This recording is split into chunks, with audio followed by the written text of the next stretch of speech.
Assalamualaikum warahmatullahi wabarakatuh. Pertama-tama marilah kita panjatkan puji syukur kehadirat Allah Subhanahu wa taala yang telah memberikan kita waktu dan kesempatan, kesehatan sehingga bisa hadir di majelis ini. Yang kedua, saya mengucapkan terima kasih yang sebanyak-banyaknya, sebesar-besarnya kepada para guru, para staf, ahli, para ustadz, ustazah, Abu Bakar Full Day School yang sangat hebat. Sekolah yang baru muncul di permukaan, umurnya baru 1 tahun, sudah bisa mencapai prestasi dengan akademik nilai terbaik ketiga se-DIY. Tepuk tangan untuk kita semua.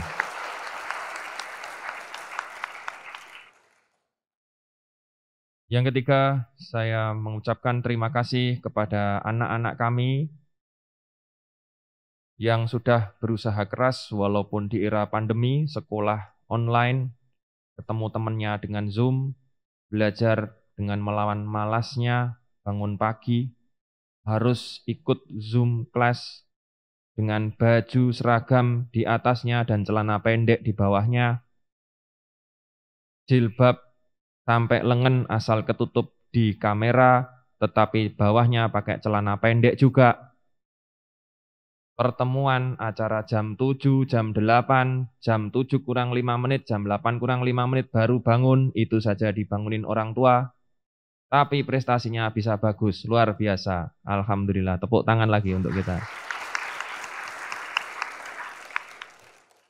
Yang berikutnya, saya mengucapkan terima kasih kepada orang tua, wali, yang sudah rawuh hadir di sini. Terima kasih, matur nuwun. Sudah menyempatkan waktu, sumpek-sumpekan, dan hanya datang 1 orang, walaupun ada yang lebih. Kebetulan saya datang dengan ibu saya, cuman karena saya disuruh jadi perwakilan, jadi boleh 2 tempatnya. Bukan kong-kalingkong, tapi sebenarnya cuma 1 tadi saya nunggu di luar, tidak berkah kalau saya masuk tanpa izin. Makanya kalau disuruh membawa pidato di sini ya boleh. Jadi kan bukan KKN. Terima kasih. Sudah pakai masker. Ini katanya saya tadi tanya Ustadz Ma'ruf. Ustadz Ma'ruf sampai jam berapa acaranya? Sampai jam 12 Pak Dokter. Oh ya sudah, berarti kita dibungkem sampai jam 12 siang. Selamat. Nanti kalau mau lepas boleh tapi ke toilet dulu. Mau selfie boleh, sebaiknya ke toilet karena ada beberapa guru SD di Sragen, 13 orang positif COVID karena buka masker pas selfie. Nah, itu bahaya. Jadi kalau mau buka ya boleh tapi selfie jauh-jauhan. Anak-anak kita sekalian jangan seneng dulu, wah aku masih muda sehat. Ya. Saya dengar ada yang meninggal karena COVID, kebetulan kami tugasnya di Rumah Sakit UGM, ya. Yang meninggal usia 20 tahun juga ada, yang 30 tahun juga ada, yang 40 tahun juga ada, yang tua juga ada. Ora sah gleleng, ya toh. Jangan, wah aku kan dah kena, aku kan dah vaksin, tidak boleh begitu. Ingat, vaksin tidak mencegah penularan, vaksin hanya mengurangi gejala ketika tertular, ya. Dan ingat ini ada virus varian Delta, saya ingatkan lagi, ini masker penyakit ini bukan mainan. Kalau sudah sesek, saat ini rumah sakit di Jogja sudah penuh. Jadi eh, ventilator penuh, jadi sesek, yo nanti kalau sesek penuh di mana-mana, yo kerokan aja. Gitu. Jadi paling bagus ya jangan sampai sesek, ya lebih baik mencegah daripada mengobati. Untuk mempersingkat waktu, saya kasih cerita sedikit. Saya mau cerita tentang, waktunya masih berapa menit? 2 menit. 2 menit ya? 3 menit, oke. Tadi peseni 7 menit, ora suwi-suwi, yang penting menginspirasi. Saya mau cerita, saya pernah tanya pada anak saya, Naufal. Naufal, siapa petinju terhebat sepanjang masa? Muhammad Ali. Namanya aslinya Cassius Clay. Seorang negro hitam di Amerika yang waktu itu kena kayak anti negro, terus dia disepelekan, makanya dia berlatih supaya bisa mengangkat derajat orang-orang kulit hitam. Ya, dia mengangkat derajat orang kulit hitam. Dia berlatih dan akhirnya menjadi petinju yang fenomenal. Ya, sejarah mungkin yang belum tahu nanti bisa browsing di Google, di Wikipedia bisa cek kenapa dia menjadi petinju yang terbaik di seluruh dunia dan sepanjang masa. Ternyata ada 6 rahasianya, Bapak Ibu sekalian, adik-adik yang saya cintai. 1, latihan, latihan, dan latihan. Kalau saya pelajar, ya belajar, belajar, dan belajar. Angelo Dondi itu pelatihnya, itu tidak pernah nyuruh dia masuk lebih cepat. Tapi yang namanya si Muhammad Ali ini kecil waktu muda, dia itu datang lebih awal dan pulang paling akhir di tempat tinjunya. Artinya rajin. Maksudnya begini, kita ini kan sudah lulus dari SMP. Kalau mau lebih bagus lagi, supaya lebih bagus ya jangan jaga ke sekolah. Wah, sekolahku kan wis api, wis peringkat 3. Kan kita lulus sudah bagus, tidak bisa. Itu kan peringkat rata-rata sekolah. Yang bisa menentukan kesuksesan Anda sekalian bukan nilai NEM sekarang ini. Jadi jangan berbangga bagi yang NEM-nya tinggi dan jangan sedih bagi yang NEM-nya kecil. Perjalanan masih panjang. Yang bisa menciptakan sukses itu latihan, latihan, latihan, belajar, belajar, belajar, bekerja, bekerja, bekerja. Yang kedua, dia mengatakan begini, saya membenci setiap menit dari latihan. Tetapi dalam hati berkata, jangan berhenti. Lebih baik menderita sekarang dan menjalani kehidupan sebagai seorang juara nantinya. Saya seorang dokter, saya membenci setiap menit saya belajar dan harus baca buku tebalnya sekian. Tapi saya berkata, lebih baik saya menderita, tetapi nanti saya akan menjalani kehidupan yang lebih baik. Tolong dicamkan betul, ini jalan suksesnya Muhammad Ali. Yang kedua, latihan tambahan. Kalau memang sudah diajarkan oleh gurunya untuk tinju, ya, dia pergi ke jarak antara gym tinjunya sama apartemennya itu 11,2 kilo. Kita mungkin ke sini naik mobil, naik go-kart, naik motor.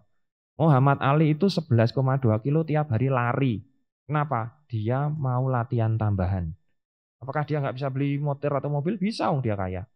Tapi enggak, dia mau latihan. Artinya apa? Seorang juara itu adalah diciptakan, bukan dilahirkan. Jadi kalau Anda merasa belum sukses, tirulah cara ini. Kamu harus latihan lebih kuat lagi. Yang ketiga, makan sehat dan seimbang. Apa gunanya sukses besar, tapi nanti setelah tua terlalu gemuk, sakit-sakitan. Makanlah yang sehat, protein, sayuran, buah. Muhammad Ali ini mengkonsumsi telur, roti panggang, jus jeruk secara teratur. Ketika dehidrasi, dia meminum banyak air dan jus buah segar, ya. Bukan nggak enak saya ngomongnya. BTS meal, ya kan? Bukan boba, ya kan? Bukan McD, bukan KFC, rusak badanmu, bosku, ya toh. Kakean kolesterol, ya toh. Yang keempat, berbaurlah dengan teman-teman yang baik. Saya bangga karena SMP IT Abu Bakar ini punya lingkungan yang baik. Zaman saya SMP 1 Klaten, saya itu kenal pil koplo sama rokok waktu SMP. Jadi kalau Bapak Ibu sekalian nyekolahkan anaknya di SMP yang bagus, itu lingkungannya bagus, jadi enggak berubah arah. Teman-teman saya mohon maaf yang perokok, saya tidak membenci perokok. Tapi kalau dia mulai merokok tuh kapan? Saya akan meretro lagi. Ternyata kenal rokoknya itu waktu SMP. Delian sama gurunya. Kalau enggak konangan tuh geleleng. Dan saya dibanci-bancikan teman saya itu waktu SMP. Alah, ada banci raisong rokok. Yo ben aku banci. Tapi kan aku ya tetap seneng wong wedok. Jadi banci tetap normal gitu. Banci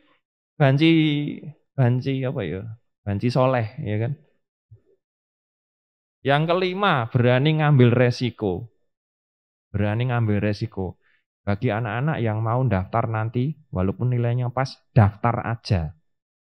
Enggak apa-apa, SMP mana SMA, mau daftar SMA mana, daftar aja. Jangan cari zona nyaman, daftar, ambil resiko. Muhammad Ali mengatakan begini, orang yang tak cukup berani mengambil resiko tak akan menyelesaikan apa-apa dalam hidupnya. Saya ulangi lagi, orang yang tak cukup berani mengambil resiko tak akan menyelesaikan apa-apa dalam hidupnya. Hidup ini penuh dengan keputusasaan dan ketidakpastian. Kalau kita ngambil keputusan yang benar, pasti bisa jadi. Kita menumbuhkan keyakinan dan yakin kita pasti bisa. Resiko Itu nanti kita jalani. Inna ma'al usri yusron, fa inna ma'al usri yusron, inna ma'al usri yusron. Itu diulang 2 kali dalam Al-Quran. Sesungguhnya bersama kesulitan, kemudahan. Maka bersama kesulitan, kemudahan. Bersama. Jadi Allah tuh janjikan. Angel seilawanan engko gampang bar kuwi. Ya kan? Insya Allah begitu. Yang keenam, dorong diri Anda. Sang juara itu tidak dibuat dari pusat kebugaran. Sang juara dibuat dari sesuatu yang mereka miliki dalam dirinya. Keinginan, mimpi, dan sebuah visi. Ali selalu menambahkan dalam moto ini. Makanya bangunlah. Mimpi, keinginan, dan visi. Saya tanya sama Novel. Novel, kamu pengen jadi apa? Aku pengen jadi dokter, Pak. Kamu jadi dokter, bangun siang nggak bisa jadi dokter. Jadi dokter tuh harus bangun pagi, belajar, atau ngiliki pasiennya. Pasiennya mati, mau tinggal turu. Kowe tangi jam 09.00 pasienmu mati jam 7 ora ngerti no. Iya toh. Ditelepon perawat, dok ini pasiennya megap-megap.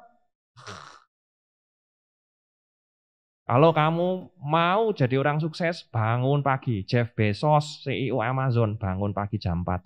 Bill Gates, Tim Cook, CEO Apple, bangun pagi jam 4.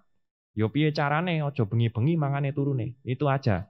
Di era pandemi ini saya lihat ya, yang bangun pagi cuma orang tuanya, anak-anaknya bangun siang semua. Betul apa betul? Kalau pengen anak-anaknya sukses, bangun pagi. Saya bilang sama anak saya, kamu kalau bangun siang, tak doain nggak bakal jadi dokter. Bahaya nanti mateni pasien akeh. Lebih baik bangun pagi. Kalau nggak mau ya tidurlah cepat. Tidur setengah 10, mesti jam 4 terus kelap-kelip kakean turu kan. Ya, itu saja. Semoga bermanfaat untuk kami, anak-anak kami dan Bapak Ibu sekalian. Jika banyak kekurangan saya mohon maaf. Billahi taufiq wa hidayah. Wassalamualaikum warahmatullahi wabarakatuh.